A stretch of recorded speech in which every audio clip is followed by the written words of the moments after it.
মানুষের শরীরের যে সমস্ত অবাঞ্ছিত পশম বা লোম আছে, যেগুলো ছাঁটার, যেগুলো কাটার, পরিষ্কার করার নির্দেশ আসছে, সেটা বগলের নিচের পশম হোক, নাভির নিচের পশম হোক, এগুলোকে পরিষ্কার করার জন্য আজকাল হেয়ার রিমুভাল পাওয়া যায়। এক ধরনের আপনার ক্রিম পাওয়া যায়। এই ক্রিমটা মাখায় দিয়ে এরপরে কিছু দিয়ে টান দিলে এগুলো পড়ে যায়। এখন এই হেয়ার রিমুভাল ইউজ করে এটাকে পরিষ্কার করা জায়েজ আছে, নাকি এখানে ব্লেড ইউজ করতে হবে, কেঁচি ইত্যাদি ইউজ করতে হবে? উত্তর হলো হেয়ার রিমুভাল ইউজ করা যাবে, কোনো অসুবিধা নাই। আমাকে এই পশমগুলো পরিষ্কার করতে হবে, কিভাবে করব সেটা আমার ব্যাপার।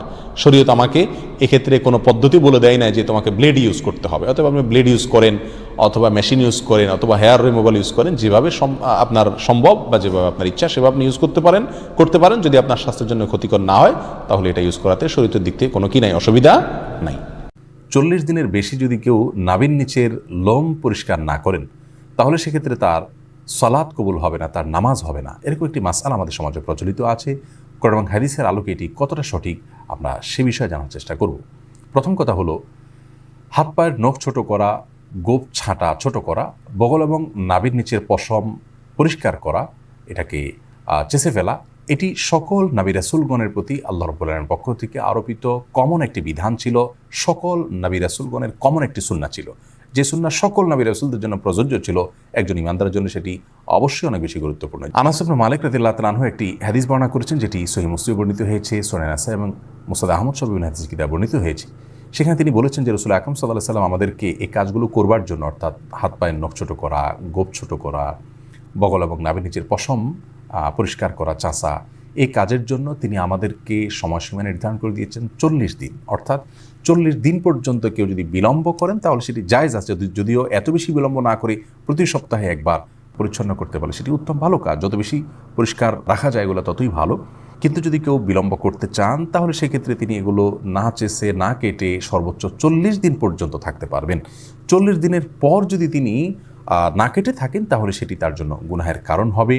সে কারণে তিনি আল্লাহর কাছে পাপী হিসাবে বিবেচিত হবেন। কিন্তু এর কারণে তার সালাত হবে না, তার নামাজ কবুল হবে না, এরকম কোনো কথা হাদিসের কোথাও বলা হয়নি। সালাত বা নামাজ বিশুদ্ধ হওয়ার সম্পর্ক হলো সালাতের যে শর্ত আছে সেই শর্তগুলো তিনি সঠিকভাবে আদায় করেছেন কিনা এর উপর নির্ভর করে।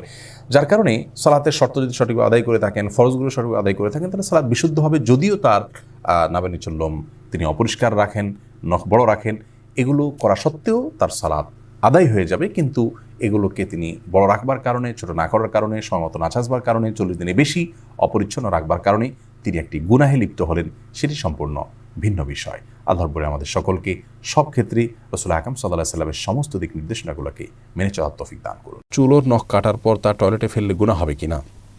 ভাই তুহিন, আমাদের শরীরের চুল, নখ ইত্যাদি কেটে সেটা যদি আমরা টয়লেটে বা ওয়াশরুমে ফেলে দিই তাহলে তার কারণে গুনাহ হবে না, কিন্তু কাজটি অনুত্তম, মানে ভালো নয়।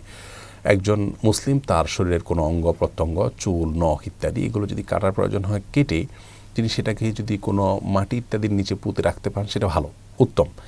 কারণ অনেক সাহাবী থেকে এই ধরনের আমলের কথা পাওয়া যায়।